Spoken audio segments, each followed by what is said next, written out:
রাবিয়া বাসরি নামক একজন আল্লাহর ওলি ছিলেন মহিলা, তিনাকে হয়তো আপনারা নাম শুনেছেন জানেন। একজন ছিল হাসান বাসরি, আল্লাহর মুমিন ব্যক্তি ছিলেন হাসান বাসরি। রাবিয়া বাসরি পুরুষ আর মহিলা।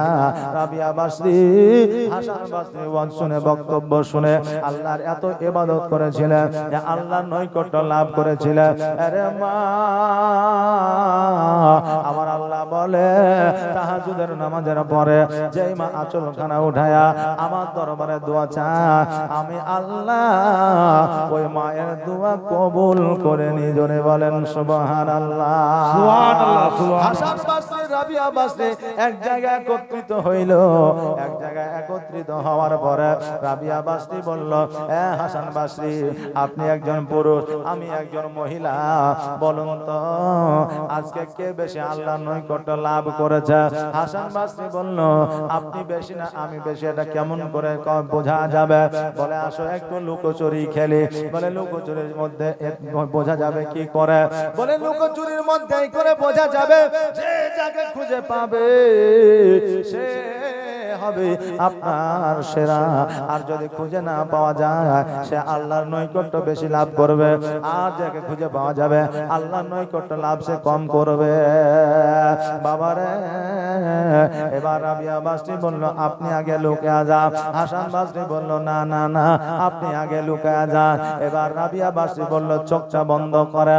রে বাবা, যারা আল্লাহর মুমিন মুত্তাকিন সলিন হয় চোখ বন্ধ করলেও দেখতে পায়, কারণ আমাদের তিনটা চোখ আছে, একটা অন্তরের মধ্যে, দুইটা সম্মুখে। আমাদের অন্তরের চোখটা খোলা নাই, মুমিন হইলে পরে অন্তরের চোখটা খোলা রয়ে যায়। জোরে বলেন সুবহানাল্লাহ, সুবহানাল্লাহ। হাসান বাসরি চোখটা যেন আপনার বন্ধ করলেন আর বললে, ঠিক আছে তুমি লুকিয়ে যাও।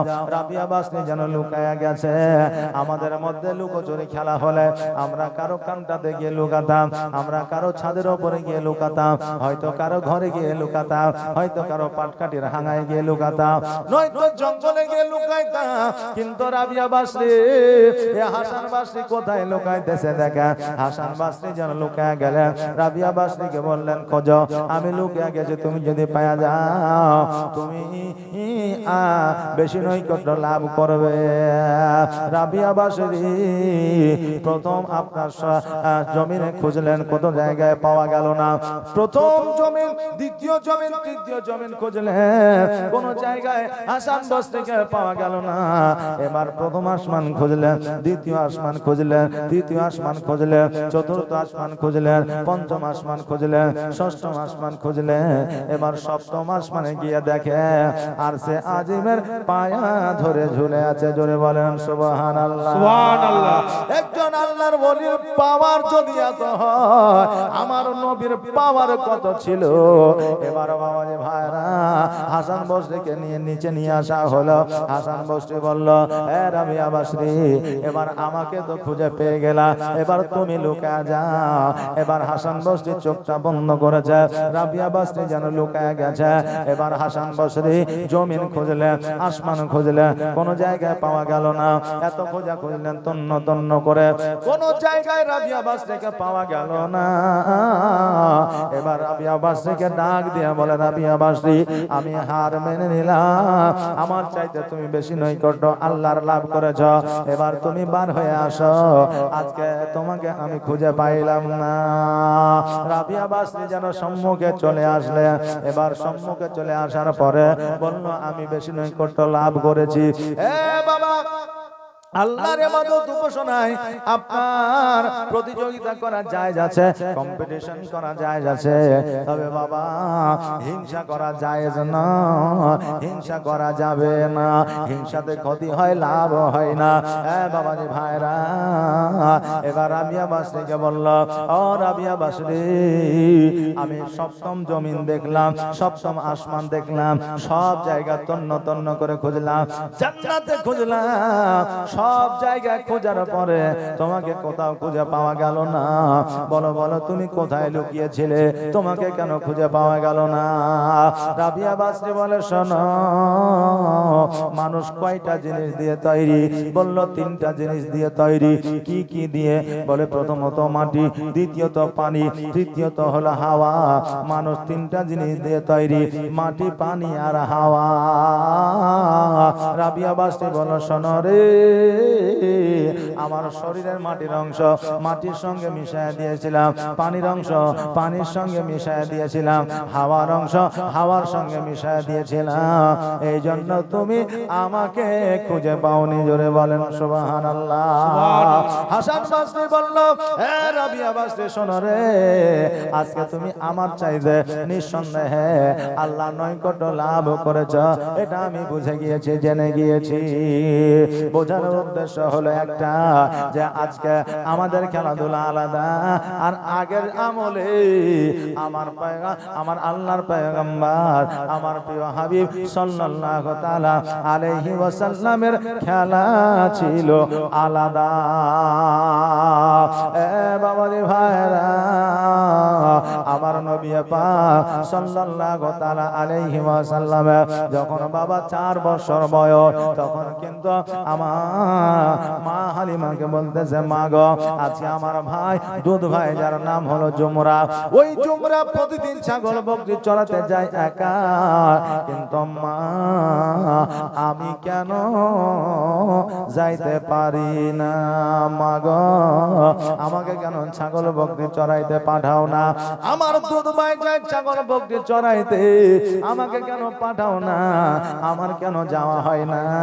আমাকে একবার পাঠাও, আমার ভাইয়ের সঙ্গে আমিও যেতে চাই। হালিমা বলল, মুহাম্মদ, তোমাকে ছাগল বকরি চড়াইতে পাঠাতে পারবো না।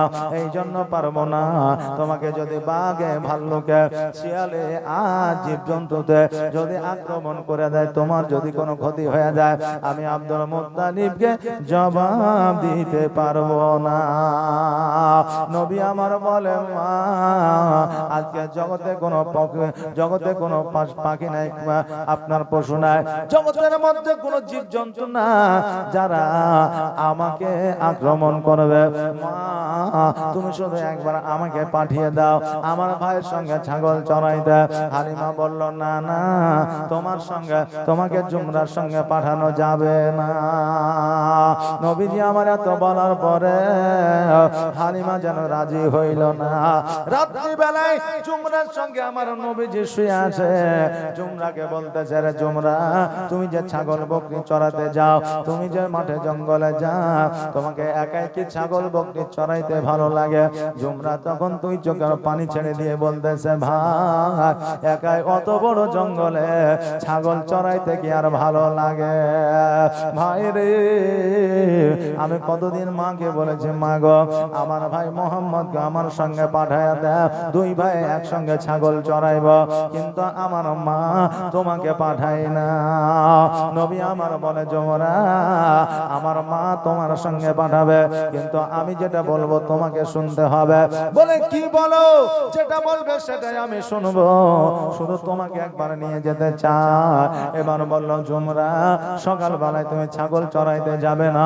তোমার মা যখন বলবে ছাগল চড়াইতে কেন যাবি না, তখন পর্যন্ত যাসনি কেন? তুমি বলবে, মা গো, আমিও বাড়িতে থাকি, আমার ভাইও থাকে, আমার ভাইকে কেন পাঠাও না? আমি যাব না, আমার ভাইকে যদি পাঠাও তবে আমি যাব। এক বাড়িতে যদি 3টা 4টা ভাই থাকে, আর প্রতিদিন যদি একটা ছেলেকে যদি মাঠে পাঠানো হয়, তো ওই ভাই বলবে কিনা যে শুধু আমি কি মাঠে যাব, ওরা যাবে না, একদিন ওরাকে পাঠা? বলবে কি বলবে না? তো জুমরা বলছে, মা আমি তো প্রতিদিনই যাচ্ছি, তা আমার সঙ্গে দুধ ভাই মোহাম্মদকে পাঠাও, তবে আমি যাব ছাগল চড়াইতে, নইলে যাব না। এই কথাটা আমার মা হালিমাকে বলবি, দেখবি অবশ্যই তোকে অনুমতি দিয়ে দেবে। সকাল হয়েছে, জুমরা চুপ করে যেন বসে আছে, ছাগলগুলো যেন বাঁধা আছে। হালিমা ডাক দিয়ে বলে, জুমরা, বেলা হয়ে গেছে, তবুও ছাগলগুলো নিয়ে যাও না কেন? জুমরা বলতেছে, মা গো, আজকে ছাগল এই জন্য নিয়ে যায় না, আমার ভাই মোহাম্মদকে যতক্ষণ পর্যন্ত সাথে না দিবা, যতক্ষণ পর্যন্ত ছাগল চরণ করতে না পাঠাইবা, আমার সঙ্গে না নিয়ে যাব, অতক্ষণ পর্যন্ত ছাগল চড়াইতে যাব না। হালিমা বুঝতে পারলেন, জানতে পারলেন যে সকালবেলা আমার সঙ্গে মোহাম্মদ আলোচনা করেছিল, রাত্রিবেলায় এরা যুক্তি করে নিয়েছে, অতএব এদেরকে আর বাধা দেওয়া যাবে না, যদি বাধা দিই আমার ছাগলগুলো চড়াতে যাবে না। হ্যাঁ বাবাজি ভাইরা, এবার বলল জুমরা রে, আজকে নবীকে নিয়ে যাবে ছাগল বকরি চড়ানোর জন্য। এবার ছাগল বকরি চড়াইতে গিয়া যদি বাঘে আক্রমণ করে কেমন করে বাঁচাইবি? বলে আমরা গাছের উপরে উঠে যাব। বলে খিদা লাগলে কি খাওয়াবি? বলে খিদা লাগলে ছাগল বকরি দুগ্ধ খাবো। হালিমা বলল জুমরা শোন রে, তুই নিয়ে যাবি যা, কিন্তু দেখবি কোন রকমের যেন অসুবিধা না হয়।